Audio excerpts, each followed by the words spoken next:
Bonjour, je suis Clément Dagnès. Vous venez de rejoindre l'État-Major, le podcast de l'Express consacré à la défense. Cet hiver, le nouveau chancelier allemand, Friedrich Merz, a appelé à échanger, je cite, avec les Britanniques et les Français pour savoir si leur protection nucléaire pourrait être étendue à son pays. Il a d'ailleurs reconnu que le gouvernement français avait soulevé la question à plusieurs reprises. Ajoutons que la Pologne s'est montrée également intéressée. Le message a été reçu 5 sur 5 à Paris. Le président Emmanuel Macron a annoncé l'ouverture du débat stratégique sur la protection des alliés de la France par sa dissuasion. Des discussions ont commencé en coulisses pour savoir comment impliquer de manière réaliste les partenaires continentaux intéressés. Il s'agit bien d'un tournant. Pour en parler, je reçois un jeune chercheur. Florian Galléry a soutenu en décembre dernier à Nantes Université une thèse intitulée « Paradoxe stratégique, la dimension européenne de la dissuasion nucléaire française après la guerre froide » 1991-2017. Il va poursuivre ses recherches à partir de septembre dans un établissement prestigieux de Boston, le MIT, l'Institut de technologie du Massachusetts.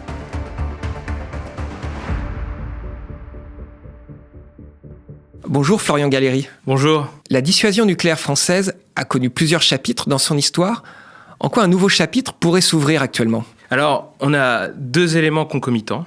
D'une part, un accroissement de la menace sur l'Europe avec la guerre en Ukraine de Vladimir Poutine et l'intensification justement d'une conflictualité conventionnelle. Et d'autre part, la rupture du lien transatlantique avec Donald Trump qui refuse d'une certaine façon les garanties de sécurité qui étaient autrefois sous-jacentes au partenariat entre les États-Unis et l'Europe. Ce qui, à l'aune de ces deux éléments, crée un intérêt pour les Européens vis-à-vis de la dissuasion française. Pour bien expliquer aux auditeurs, dans quel but la France, je pense que c'est un rappel utile, dans quel but la France s'est-elle dotée d'armes nucléaires ? Et ensuite peut-être expliquer comment elle est structurée cette dissuasion française.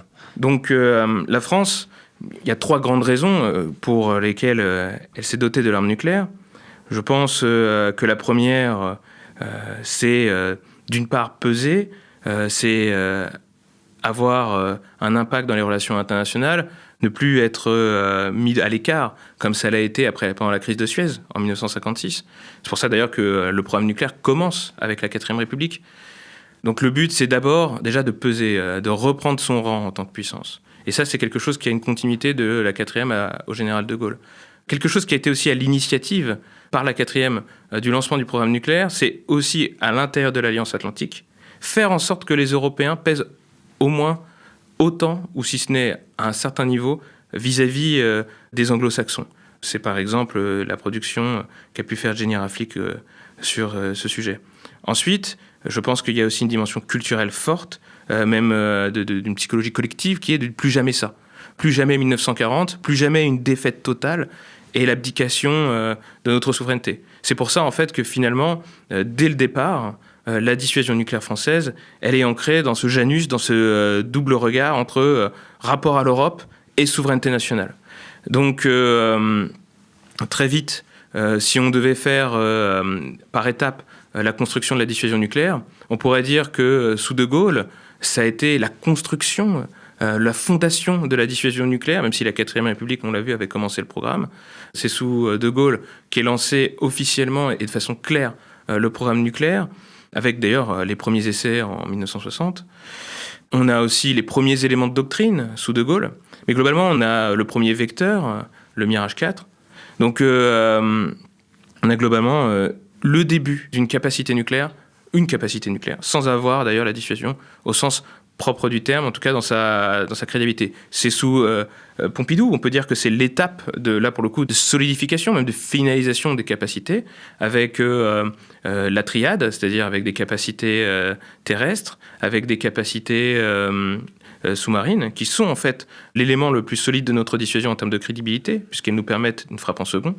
Et c'est aussi le moment où s'établit notre doctrine de dissuasion avec le livre blanc de 72, qui clairement dit que la dissuasion nucléaire est une dissuasion du faible au fort, et encore sur cette dimension européenne, qu'elle a vocation à être nationale et aussi à étendre ses intérêts vitaux. Aujourd'hui, on voit qu'Emmanuel Macron insiste régulièrement sur la dimension européenne de la dissuasion française.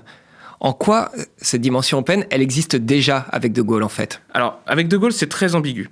Il y a un débat historiographique, à mon sens, sur ce sujet, c'est-à-dire que ce débat se caractérise sur deux éléments. Est-ce que De Gaulle se dote de l'arme nucléaire parce qu'il veut défendre les intérêts européens, ou est-ce qu'il utilise l'arme nucléaire comme un levier pour l'hégémonie de la France sur les autres pays d'Europe occidentale? Donc là-dessus, il y a discussion, il y a des échanges. Je pense personnellement en fait que c'est globalement les deux. Je pense que De Gaulle, il y a des textes, il y a une rhétorique, se sentait comme un Européen, défendait les intérêts européens. Ça s'est vu pendant la crise de Berlin, où il a été par exemple encore plus radical, si je puis dire, vis-à-vis des soviétiques que l'était l'Allemagne de l'Ouest, parce qu'il voulait défendre les intérêts européens. De l'autre côté, on peut voir aussi que le fait que l'Allemagne de l'Ouest, ni l'Italie d'ailleurs, puissent se doter de l'arme nucléaire, puisque, étant donné des questions des puissances défaites de la Seconde Guerre mondiale, elles ont l'interdiction de se doter d'armes nucléaires. Le fait que la France l'ait et pas les autres lui permet d'avoir un rang supérieur. Et comment s'exprime-t-elle cette part européenne de la doctrine dès l'époque des mandats présidentiels de De Gaulle? Alors, sous De Gaulle, c'est relativement succinct. Par contre, il y a des échanges, des débats entre Raymond Aron, le grand philosophe et stratégiste de la pensée nucléaire française, et on va dire des militaires français qui ont une vision en fait plus limitée de cette dimension européenne. C'est ce rapport à l'alliance, c'est ce rapport à l'Europe et à quand on utilise l'arme. Ensuite, ça évolue. En 1972, le livre blanc est en fait un produit très intéressant de cette dimension européenne ambiguë, puisque il est dit qu'elle est totalement nationale, et il est aussi dit que nos intérêts vitaux pourraient dépasser nos frontières. Sachant qu'à l'époque, l'adversaire est très proche. Donc si ça dépasse nos frontières, il n'y a pas énormément d'alliés que la dissuasion pourrait protéger. Les soviétiques, à l'époque, ont des armes et des troupes stationnées en Europe de l'Est, c'est-à-dire dès l'Allemagne de l'Est, mais aussi dans tous les pays du bloc de Varsovie. Et après De Gaulle, ne serait-ce que sous Pompidou, sous Valéry Giscard d'Estaing et même également sous François Mitterrand. Donc sous Pompidou, on a le livre blanc de 72. On a cette ambiguïté inscrite dans la doctrine officielle, pour le coup. Ensuite, ce qui est très intéressant sous la mandature de Valéry Giscard d'Estaing, c'est qu'il y a un débat politique. Le sujet de la dimension européenne devient un sujet politique. Globalement, c'est un moyen pour les gaullistes de critiquer le gouvernement de Valéry Giscard d'Estaing qui serait pas suffisamment gaulliste, qui d'une certaine façon saperait l'héritage de Gaulle sur la dissuasion. Sur cette dimension européenne, le chef d'état-major de Valéry Giscard d'Estaing et Valéry Giscard d'Estaing lui-même avaient avancé l'idée de sanctuarisation élargie, ce qui finalement reprenait le discours du livre blanc de 72, mais cassait un peu cette ambiguïté. Donc c'est à ce moment-là qu'il y a eu un grand débat entre les gaullistes et le pouvoir en place, et une critique sévère en fait, de crimes de lèse-gaullisme si je puis dire, sur la présidence de Valéry Giscard d'Estaing. C'est donc le débat sur la définition des intérêts vitaux et leur extension, avec en fait une politisation de ce débat. Et finalement, ce que l'on peut voir aussi, c'est qu'il y a un autre débat qui est beaucoup plus faible à l'époque, c'est aussi sur la portée des missiles Pluton, qui donc touche le sol allemand. Et globalement, en fait, le problème, c'est que si on n'européanise pas notre dissuasion, c'est-à-dire qu'on frappe notre allié, si on les utilise, sans le prévenir, ce qui est un peu... Oui, l'idée, c'était, avec ces missiles qui ont une portée de plusieurs centaines de kilomètres, c'est si jamais il y avait une invasion russe qui venait de l'Est, et donc qui, partant d'Allemagne de l'Est, irait en Allemagne de l'Ouest, en République fédérale allemande, pour bloquer cela, la France n'hésiterait pas à utiliser ces missiles qu'on disait à l'époque tactiques pour bloquer cette avancée, mais ce serait forcément sur le territoire allemand. Tout à fait. En fait, globalement, si on devait reprendre par étapes sur les présidences, si la présidence de Gaulle, c'est la fondation, la période de Pompidou, c'est la consolidation, celle de Valéry Giscard d'Estaing, c'est le débat. C'est le débat sur la doctrine et sur sa dimension européenne. Et en fait, ça peut paraître un débat mineur, mais en fait, c'est majeur sur la façon dont on pense employer les armes nucléaires. Si on considère que les missiles Pluton sont tactiques, effectivement, c'est-à-dire qu'on peut en faire un emploi gradué. Et si on en fait un emploi gradué, il faut le faire avec nos partenaires, notamment pour échanger avec eux, etc. Si on est sur une dissuasion qui doit être tout stratégique, les Plutons, c'est une sorte d'avertissement, et donc l'ultime avertissement qui sera conçu en 1981, donc sous François Mitterrand.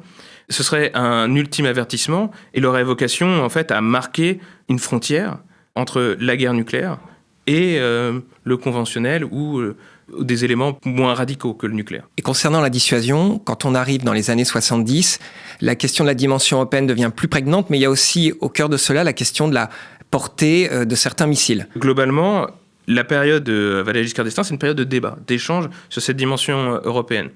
François Mitterrand, lui, tranche d'une certaine façon ce débat en ne le tranchant pas. C'est-à-dire en créant l'ambiguïté sur le sujet. Face aux demandes de l'Allemagne de consultation pour l'emploi du missile Pluton, il ne répond pas. Donc c'était une période assez drôle. C'est-à-dire qu'on est dans une période où c'est l'Allemagne qui demande une dimension européenne et c'est la France qui, d'une certaine façon, la refuse. L'ambiguïté est permanente. On ne dit pas qu'on ne va pas utiliser l'arme nucléaire, mais on ne dit pas non plus qu'on va l'utiliser. François Mitterrand crée une forme de réassurance grâce aux capacités conventionnelles, la force d'action rapide notamment, d'une certaine façon en participant à la bataille du flanc Est, sans y participer, puisque les forces ne sont pas stationnées sur la frontière. Cela permet de crédibiliser en fait une possible réassurance nucléaire française, sans pour autant la dire. Et puis c'est cohérent en fait avec cette idée de François Mitterrand du tout stratégique. C'est-à-dire que globalement, s'il n'y a plus d'armes tactiques, s'il n'y a plus qu'un ultime avertissement et la guerre nucléaire, on ne peut pas en fait sortir de l'ambiguïté. Après la fin de la guerre froide, avec la dissolution de l'URSS, comment cette idée d'une part européenne de la dissuasion est revenue sur la table ? Alors, elle commence d'une certaine façon un peu avant. C'est-à-dire que François Mitterrand accepte cette consultation de l'Allemagne lors d'un emploi possible du missile Pluton.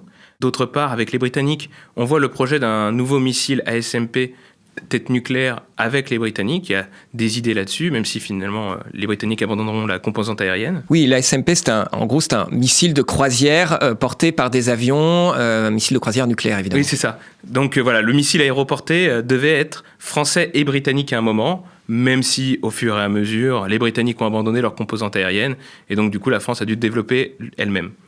Avec la fin de l'URSS, il y a aussi une émulation européenne. Il y a aussi un refus européen très fort, c'est le début des souverainistes. Mais il y a une émulation européenne autour de la construction, autour de l'avenir aussi européen. C'est l'époque Maastricht.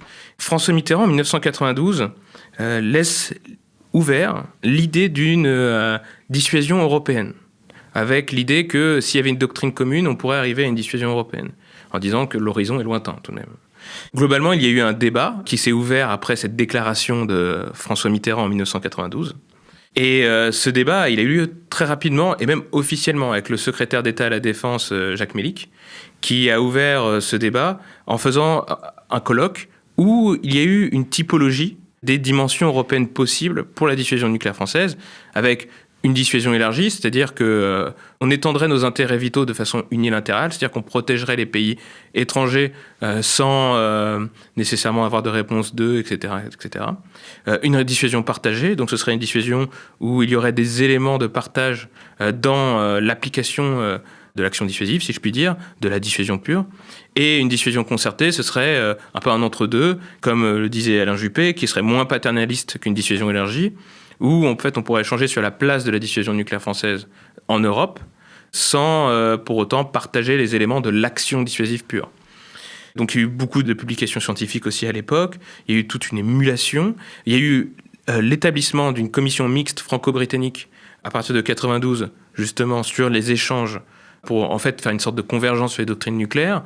J'ai pu accéder notamment à ces archives et les débats sont allés jusqu'à assez loin finalement, sur quand est-ce qu'on emploie l'arme, quand est-ce qu'on ne l'emploie pas, même si c'était pas sur des cibles précises, c'était en gros des débats philosophiques sur la possible dissuasion nucléaire.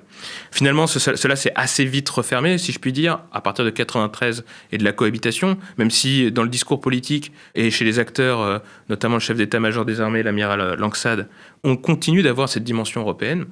Mais c'est vraiment à partir de 1992 qu'en termes de doctrine, il y a cette ouverture sur la dissuasion nucléaire. On parlait des Britanniques.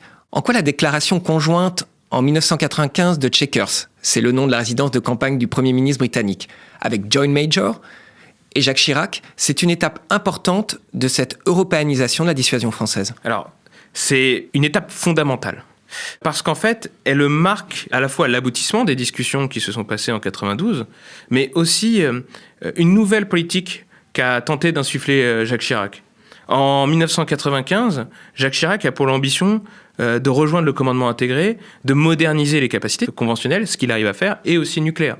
C'est-à-dire que, par exemple, on ferme le plateau d'Albion et on réduit les capacités sol-sol. Plateau d'Albion, où il y avait donc des missiles intercontinentaux terrestres qui permettaient de frapper à plusieurs milliers de kilomètres un ennemi potentiel. Tout à fait. Et globalement, dans cette grande réforme stratégique, il y a une dimension européenne, et c'est la dissuasion concertée. Alors la dissuasion concertée, elle est avancée d'abord par Alain Juppé vis-à-vis de l'Allemagne, et vis-à-vis des Britanniques. Vis-à-vis des Britanniques, ça avance. On a la déclaration des Chequers, qui stipule que les intérêts vitaux de l'un ne pourraient être touchés sans que ceux de l'autre puissent être atteints aussi. Donc globalement, c'est une sorte de convergence des intérêts vitaux telle que l'avait perçue et pensée François Mitterrand. Bon, dans la réalité, on peut discuter en fait cette déclaration, puisque est-ce que si Nouméa est attaqué, les intérêts vitaux britanniques le seraient ? Je pense que c'est discutable. Pareil pour les Falklands, même si les Falklands ne sont peut-être pas, font pas partie des intérêts vitaux britanniques. Néanmoins, c'est une déclaration forte qui marque en fait une étape sur une coopération conjointe solide. Avec les Allemands, on voit aussi des progrès. En 1996, on a le concept commun de défense franco-allemand qui, en fait, valide cette dissuasion concertée, car il y est écrit que les Allemands sont d'accord pour discuter de la place de la dissuasion nucléaire française en Europe. Finalement, il y a deux éléments qui font un peu capoter tout ça, si je puis dire. Le premier, c'est d'une part le manque d'intérêt, le refus peut-être des États-Unis déjà à la réintégration au commandement intégré de l'OTAN, parce que en fait, les demandes françaises étaient jugées maximalistes. Et l'élément sans doute qui a été le plus décisif là-dessus, en tout cas c'est ma thèse, c'est qu'au Parlement, il y a eu une opposition de la part des socialistes au nom d'un certain gaulo-mitterrandiste face à ce concept franco-allemand, mais aussi d'une partie de la droite, qui, au nom d'un gaullisme, on va dire un peu imaginaire, ou en tout cas imaginé, s'oppose à cette concertation puisqu'elle nuirait en fait à la dissuasion telle qu'elle a été pratiquée et pensée par le général de Gaulle. Globalement, ce qu'on a pu voir à ce moment-là, c'est un vrai débat, ce qui a sans doute d'ailleurs poussé en fait Jacques Chirac à avoir une position maximaliste vis-à-vis des États-Unis pour rejoindre le commandement intégré. Je précise que le commandement intégré de l'OTAN, c'est le lieu où tous les militaires de tous les pays membres de l'OTAN réfléchissent à la façon d'agir, de pouvoir opérer ensemble. La France s'en est retirée à l'époque de Gaulle, elle y est revenue sous Sarkozy, mais elle est toujours restée membre de l'OTAN. Ce qui veut dire que si un membre de l'OTAN était attaqué, la France, tout du moins dans ses intentions, aurait participé à une réponse. Oui, et puis de Gaulle l'a montré avec la crise de Berlin, ou même avec la crise de Cuba, où il disait aux États-Unis qu'il n'avait même pas besoin de voir le rapport. Il est derrière eux, ce sont des alliés. Vous avez montré qu'à la fin des années 90, il y avait donc des appels du pied importants de la France, des réponses plutôt positives, mais finalement qui s'arrêtaient vite de la part de certains alliés primordiaux comme l'Allemagne. Ensuite, à l'heure de la guerre américaine contre le terrorisme, avec le 11 septembre, où en est cette dimension européenne de la dissuasion française ? Eh bien, elle persiste. Elle persiste dans le discours français, en tout cas. En 2006, le discours de Jacques Chirac est marqué par cette dimension européenne. Et il sera ensuite repris par Nicolas Sarkozy, François Hollande et Emmanuel Macron. Si le discours persiste, pour le coup, il y a une absence d'intérêt de plus en plus prononcée de la part des alliés. Voire, à partir de Nicolas Sarkozy, même une méfiance, presque une hostilité. Pour revenir donc sous Jacques Chirac, globalement, si la proposition de concertation a été plutôt bien acceptée, elle a eu aussi des personnes qui sont opposées. À l'époque, le secrétaire général de l'OTAN, Javier Solana, qui était aussi membre du PSOE espagnol, déclarait que cette proposition de diffusion concertée revenait finalement à construire la maison Europe de la défense en commençant par le toit. Donc, elle ne faisait pas, on va dire, l'unanimité, cette proposition de concertation. D'autre part, avec en fait les progrès de la construction de la défense européenne, notamment avec les Britanniques, et il y a eu une volonté de la taire d'une certaine façon, cette dimension européenne. En tout cas, de moins la mettre sur le devant de la scène pour éviter justement de faire peur aux alliés, pour justement être le plus consensuel possible pour la construction d'une défense conventionnelle européenne avec les alliés. Donc c'est la période des accords de Saint-Malo, c'est de 97, 98 à 2002, 2001. Avec la guerre en Irak et avec les frictions qu'il y a pu avoir aussi avec les États-Unis, et puis avec la guerre de contre-insurrection qui devient le cœur en fait des modalités des opérations et militaire, l'arme nucléaire, finalement, est un peu réduite dans son importance stratégique, d'une part, mais aussi dans son importance culturelle. On en parle moins, on en discute moins, et les hommes politiques aussi la mentionnent moins. Même si, finalement, on a un discours de 2001 sur la dissuasion de Jacques Chirac, et on a un discours de 2006 aussi sur la dissuasion nucléaire de la part de Jacques Chirac.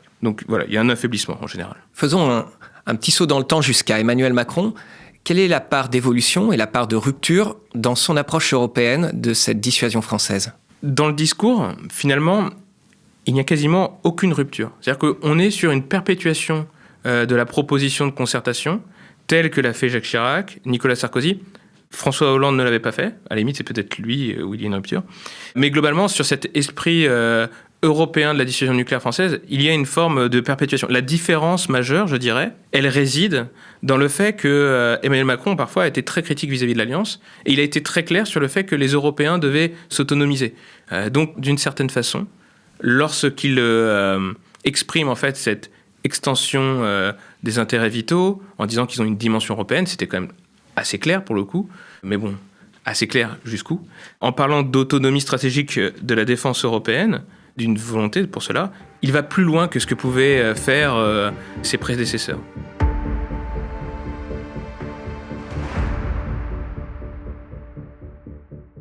Revenons sur l'appel du pied de l'allemand Friedrich Merz et aussi l'intérêt marqué par d'autres pays, par exemple la Pologne. De quoi peut-il potentiellement être question aujourd'hui sur un apport de la France en termes de sécurité avec ses armes nucléaires ? Alors c'est une question complexe et il est difficile d'y répondre de manière sûre à 100%. Globalement, ce qui est le plus probable, ce serait des exercices conjoints.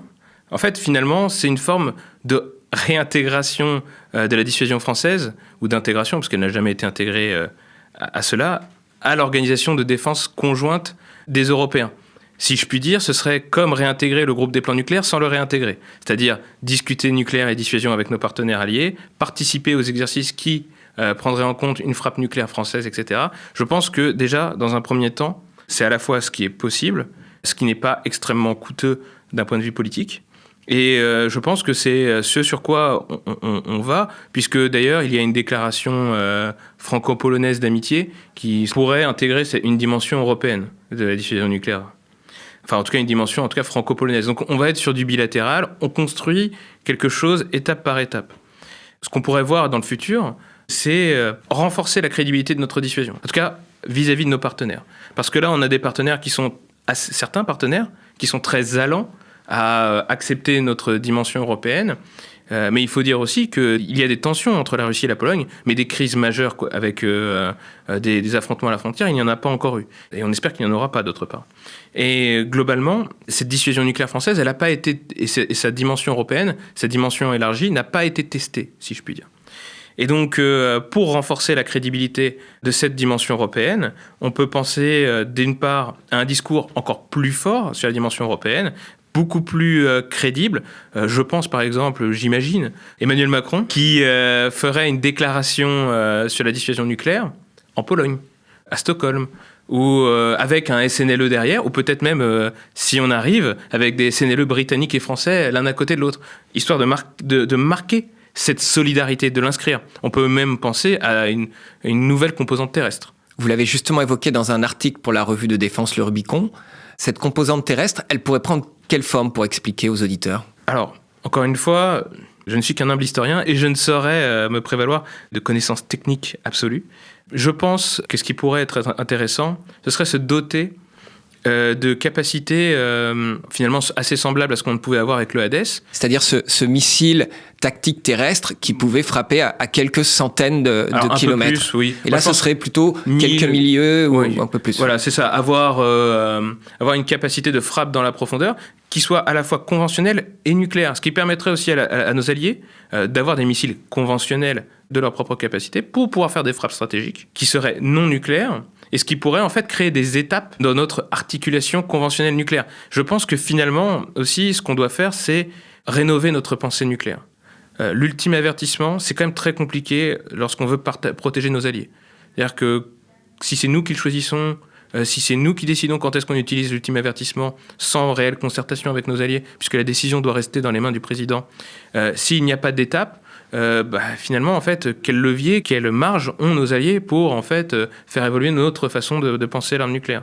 Pareil, je pense que sortir quelque peu de l'ambiguïté des intérêts vitaux pourrait nous être préférable. Dire peut-être les pays qui seraient protégés sans dire à quel point ils seraient protégés, à mon avis, serait assez intéressant. Justement, si on sort de cet ultime avertissement, on peut dire que on aurait des réponses extrêmement fermes face à une invasion de la Pologne. Ça n'inclurait pas forcément le nucléaire, mais ça ne l'exclurait pas non plus. Et on serait beaucoup plus crédible dans ce cas-là. Sachant qu'il y a beaucoup de débats entre chercheurs, entre stratèges sur ces évolutions et ce qui a un intérêt en termes de changement. Certains disent non, ça peut être utile, d'autres disent non, la doctrine telle qu'on la pense n'aurait pas une influence si on faisait de nouveaux missiles. Ce n'est pas nécessaire, par exemple, pour dissuader la Russie. Et c'est des débats qui ne sont pas nouveaux, mais qui sont redevenus assez vivaces, en fait. Oui, tout à fait.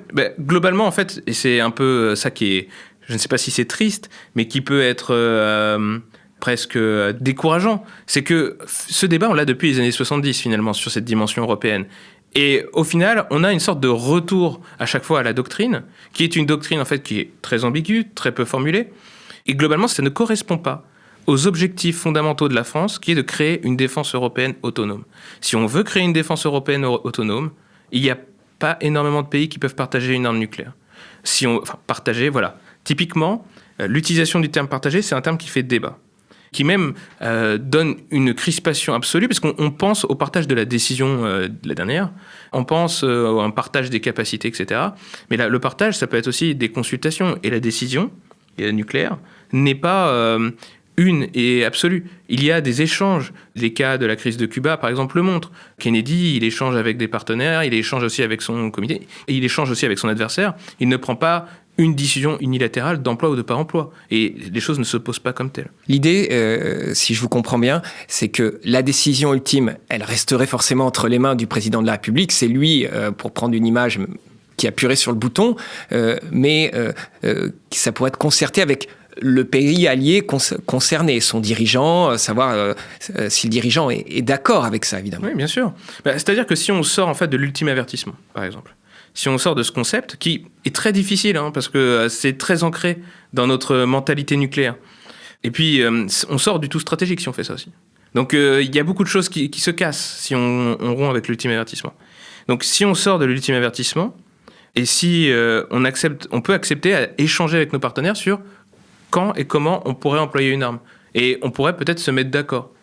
Ou pas d'ailleurs. Mais nos partenaires sauraient à quoi s'en tenir. Ce qui pourrait aussi les réassurer. C'est d'ailleurs comme ça en fait, qu'on crée une communauté de confiance, si je puis dire. Dans votre thèse, vous avez souligné le fait que le débat sur la question des armes nucléaires françaises a été longtemps vivace. Pourquoi cela n'a plus été vraiment le cas à partir des années 2000 ? On l'a mentionné, c'est-à-dire que les questions militaires se sont centrées sur de la contre-insurrection qui est littéralement l'inverse de la dissuasion nucléaire. Ensuite, alors c'est mon opinion, je pense que certaines actions, par exemple des États-Unis, ont décrédibilisé d'une certaine façon les capacités nucléaires. Quand ils disaient, par exemple, chercher des armes de destruction massive en Irak, ils ne parlaient pas forcément de nucléaire, mais d'une certaine façon, ils étaient prêts à désarmer un pays par une attaque conventionnelle. Donc ça touche... Alors, encore une fois, ils ne mentionnaient pas du nucléaire en tant que tel. Donc c'est discutable. Mais globalement, il y a eu aussi une période où on pensait peut-être la non-prolifération par des invasions, etc.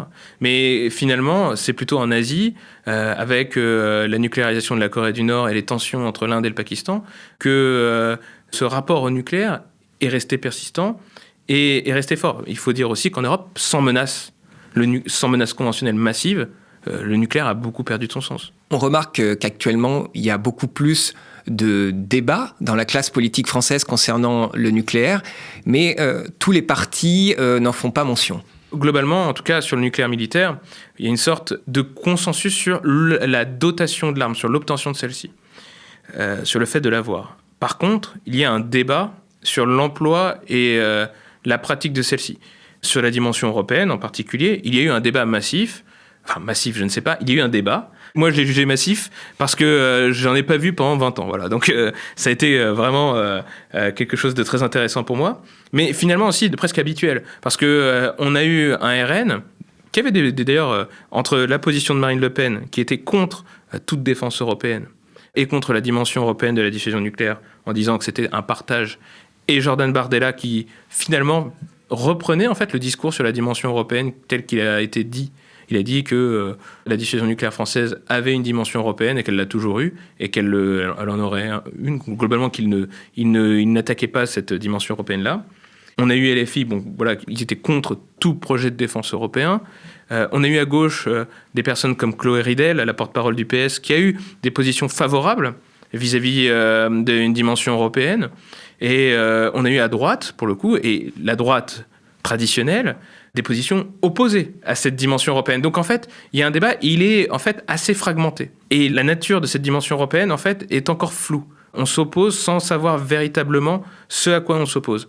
Là-dessus, beaucoup d'experts ont essayé justement de rétablir des bases en expliquant qu'on parlait d'extension des intérêts vitaux, pas de partage, etc.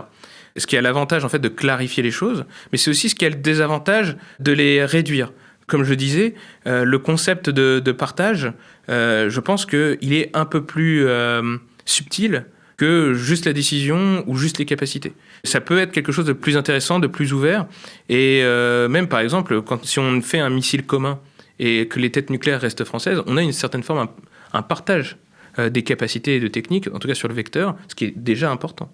Mais on n'aura pas un partage réel de la décision. Donc, globalement, en fait, le débat a manqué de maturité. Et le problème, c'est que la place des experts a été souvent, en fait, d'essayer pas de faire taire le débat, mais de rétablir les faits.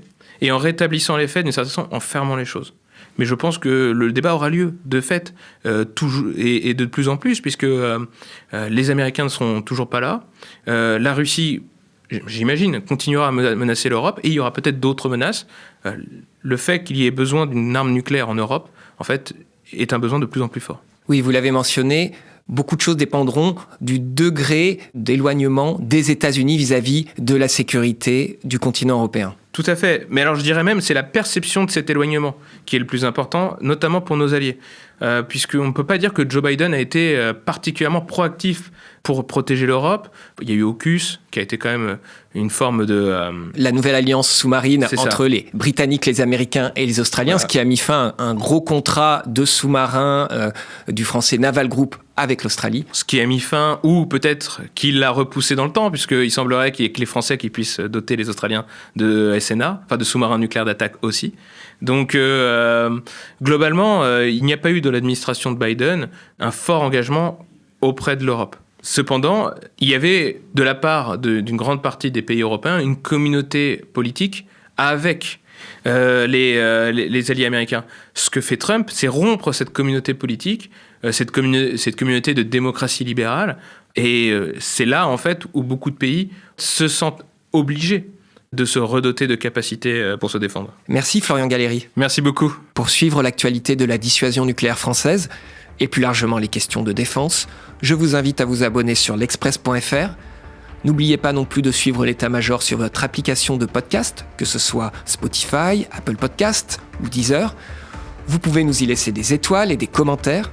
Cet épisode a été monté et réalisé par Jules Cros. L'état-major, le podcast défense de l'Express, c'est un mardi sur 2. Je vous retrouve donc bientôt pour un nouvel épisode le 17 juin.